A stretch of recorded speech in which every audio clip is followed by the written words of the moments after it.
Vamos con una nota de nuestra compañera Melina Morales, que forma parte de la producción y que también es una notera increíble sobre el caso de Lucía Pérez, el segundo juicio por Lucía Pérez, una adolescente de 16 años que fue violada por dos hombres, por dos bestias, ¿no?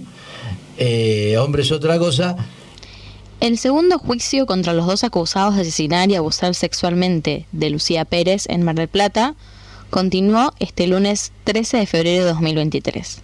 Matías Farías, de 29 años, y Juan Pablo Fidani, de 47, están imputados por abuso sexual con acceso carnal, agravado por el suministro de estupefacientes seguido de muerte en concurso ideal con femicidio. Ambos son juzgados por segunda vez por el hecho, luego de que la Suprema Corte Provincial confirmara la anulación de un primer juicio en el que resultaron absueltos por los delitos de femicidio y abuso sexual. Ambos fueron absueltos de estos delitos en el primer proceso, en noviembre de 2018, en el que habían sido condenados a 8 años de prisión por la venta de drogas en la puerta de la escuela de la víctima. Pero el Tribunal de Casación revocó ambas absoluciones en agosto de 2020 y ordenó la realización de uno nuevo, resolución que fue confirmada un año más tarde por la Corte Provincial.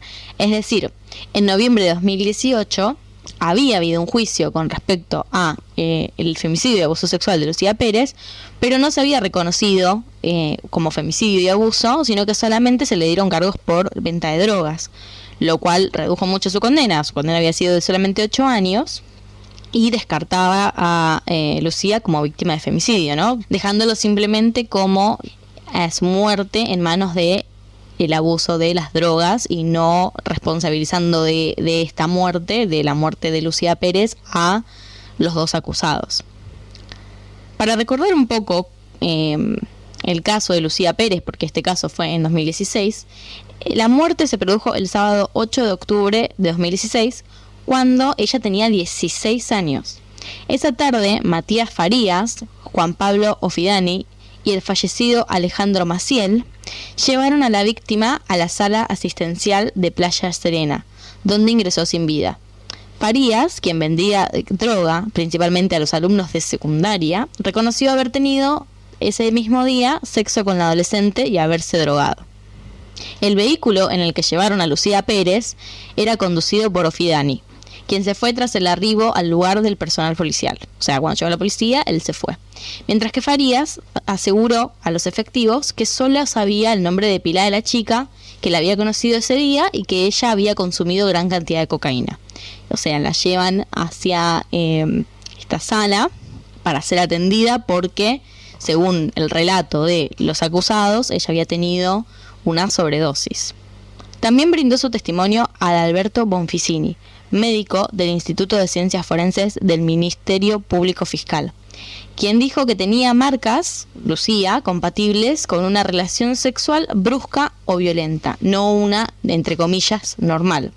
Pero las pericias dicen que no es posible afirmar si fue o no con consentimiento. El que reconoció haber tenido relaciones con Lucía fue Farías, y los acusados afirman que esas relaciones fueron consensuadas. Sin embargo, a partir de las pericias, es algo que no se podría afirmar si fue o no de esa forma.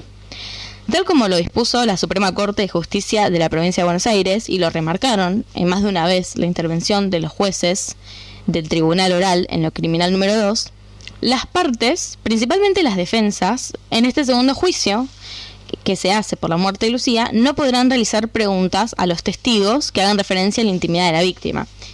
En el juicio que se dio entre 2016 y 2018, se había utilizado como parte de la defensa, o parte de la defensa construía su versión basado en la intimidad de Lucía, es decir, el contexto en el que ella vivía y las costumbres y las elecciones que ella hacía sobre su vida personal y sobre su consumo, para justificar o para alguna forma dar a entender que los acusados no habían hecho algo, no eran culpables de un abuso sexual, sino que había sido en el marco de lo consensuado, y construyeron su defensa a partir de la vida personal y elecciones de Lucía, ¿no? Como dando a entender no con estas palabras, pero dando a entender que era el tipo de chica que estaría en esa situación, ¿no? Porque en ese momento, en los medios, principalmente en Twitter, la opinión común de mucha de la gente, de las personas, había sido cuestionar, ¿no?, las decisiones personales de Lucía y cuestionar el estilo de vida que llevaba ella, para hacerse preguntas sobre por qué había terminado en la situación en la que se veía expuesta con 2 personas mayores de edad, que desembocó en un consumo de cocaína y en la muerte de la misma. Esto ya lo conocemos de muchos casos anteriores. Tenemos el caso, por ejemplo, de Melina Romero, que en 2014 fue su femicidio, y que los titulares, por ejemplo, de Clarín habían sido una fanática de los boliches que abandonó la secundaria. Desde siempre, la construcción de la identidad de la víctima tiene mucho que ver con el tipo de delito en el que está en juicio, ¿no? Digamos, el femicidio de Lucía está contextualizado en la vida de una víctima, que uno se hace preguntas sobre eso, que parecieran que están dispuestas estas preguntas a justificar, ¿no?, a enmarcar que, bueno, si esta chica frecuentaba estos lugares y tenía estos problemas de consumo siendo menor de edad y en un ambiente de tal y tal forma, es esperable, ¿no?, pareciera que le sucedan estas cosas. La atención puesta sobre Lucía y sobre su identidad y sus elecciones, como si pudiéramos a partir de eso justificar y entender, bueno, pero mirad que cómo no le va a pasar esto si hace esta otra cosa. Y lo peor de todo es que estamos hablando de un caso en el que los acusados vendían drogas en los colegios. Es decir, lo más polémico de toda esta situación, no sería pensar que, una menor de edad, una chica de 16 años, el consumo que tiene y terminó juntándose con esta gente, qué irresponsable. Sino sería pensar, ¿qué hace esta gente, estos adultos, en principio vendiendo drogas en la puerta de un colegio, con una menor de edad, consumiendo con ella, teniendo relaciones, según los acusados, consensuadas con ella?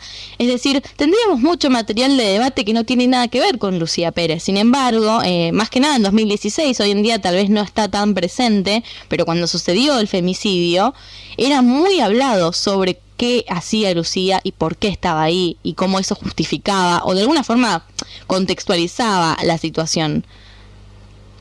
Si bien a los 16 años se permite legalmente que la menor dé consentimiento para la relación sexual, la parte acusadora, es decir, los abogados que están de parte de la familia de Lucía, consideran que la relación era dispareja, ¿no? Farías era dealer, le ofreció drogas, bajo esos efectos tuvo sexo con ella hasta que murió. Porque, y un dato importante es el siguiente, las relaciones sexuales están dentro de los 30 o 15 minutos antes de la muerte de Lucía. Es decir, estamos hablando de que las relaciones sucedieron en un estado en el que Lucía estaba, dicho de una forma horrible, a punto de fallecer. Porque fueron 30 minutos antes de que ella falleciera.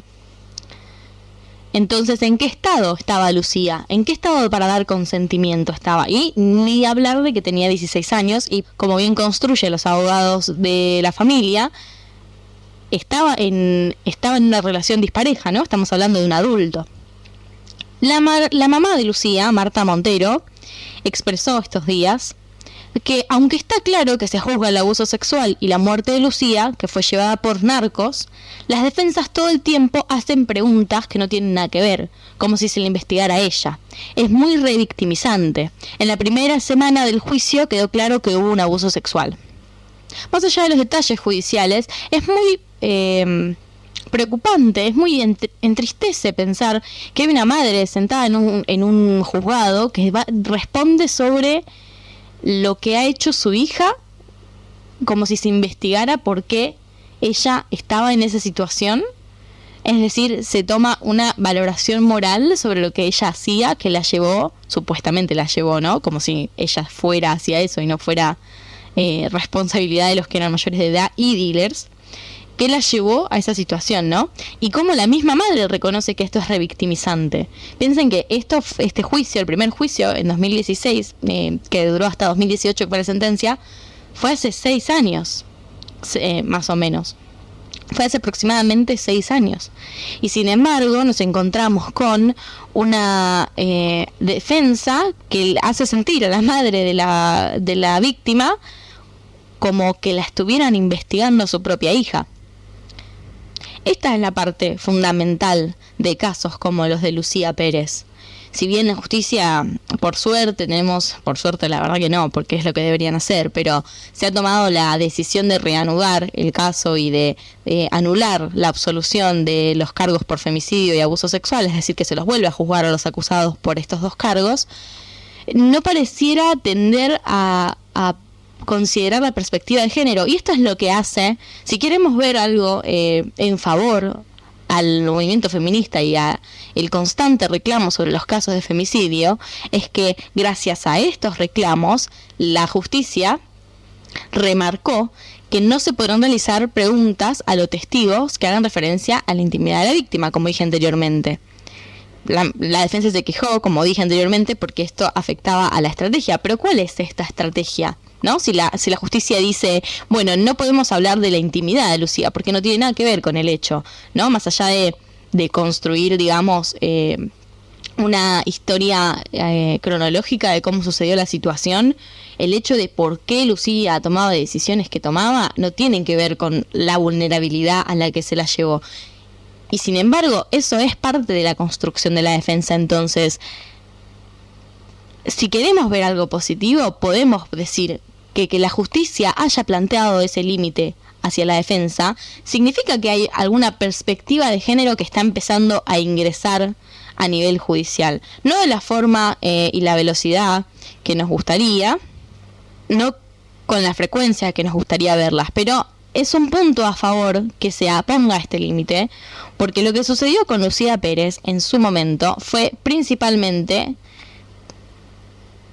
la valoración moral de sus acciones. El comentario popular siempre fue por qué Lucía estaba ahí, no porque los acusados vendían droga en un secundario, que eso sí, si bien se mencionaba, la pregunta más importante en redes allá por 2016 parecía ser sobre por qué Lucía consumía lo que consumía y se juntaba con quien se juntaba, y mírenla cómo se ve, y mírenla cómo actúa. Ya estamos en 2023, por suerte, hoy en día la conversación es diferente. Hoy a Lucía no se dirige así las redes hacia Lucía, hacia el caso de Lucía Pérez. Por suerte hay algo que ha cambiado, y es que ya no es tan normal pensar en preguntarse qué vestía, qué estaba haciendo y con quién lo estaba haciendo a la víctima. Pero sin embargo, este juicio y la demora de este juicio, ¿no? La demora de la justicia por el caso de Lucía Pérez tiene raíces en el machismo de la percepción de su caso. La justicia hará lo que tenga que hacer, las investigaciones y las pericias harán lo que tenga que hacer. Pero si la defensa se construyó a partir de lo que Lucía hacía y no a partir de lo que sucedió en ese lugar, si la opinión moral de las personas se construyó a partir de lo que consumía Lucía, de quién era Lucía, y no a partir del hecho del abuso, de que era una menor de edad, en una situación de mucha vulnerabilidad. Entonces, acá, hoy en día, estamos viendo las consecuencias de todo eso. Tal vez hoy, en el presente, no lo encontramos tan vívido, porque por suerte la justicia ha tomado decisiones en favor de la víctima, y por suerte las redes hoy en día no se comportan como allá en 2016 con el caso de Lucía Pérez y con otros casos. Si bien hay una minoría que sigue siendo extremadamente violenta y patriarcal sobre las víctimas de femicidio, la mayoría ya no opina de la misma forma, o por lo menos se lo piensan 2 veces antes de publicarlo porque no está bien visto. Sin embargo, no fue gratuito todos estos años de lentitud sobre esta perspectiva de género, ¿no? Porque este juicio y el caso de Lucía Pérez aún está abierto y aún no se ha logrado justicia para las familias, como consecuencia de que allá, por 2016, la mirada fuera sin perspectiva de género. Y las cosas, si bien ahora estamos hablando de un caso que fue en favor a la víctima, ¿no? Que se permitiera que no pregunten por su intimidad y que se reabriera el caso y que se anulara el fallo anterior, eso es en favor a Lucía Pérez y a la familia de ella. Estamos todavía viviendo consecuencias de raíces patriarcales muy fuertes, y esto no debería haber sucedido así. Este caso, si bien pareciera estar encaminado hacia algo mejor, aunque veremos cómo resulta, podría haber sido diferente si desde un principio no se lo hubiera cuestionado a Lucía.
Cocinando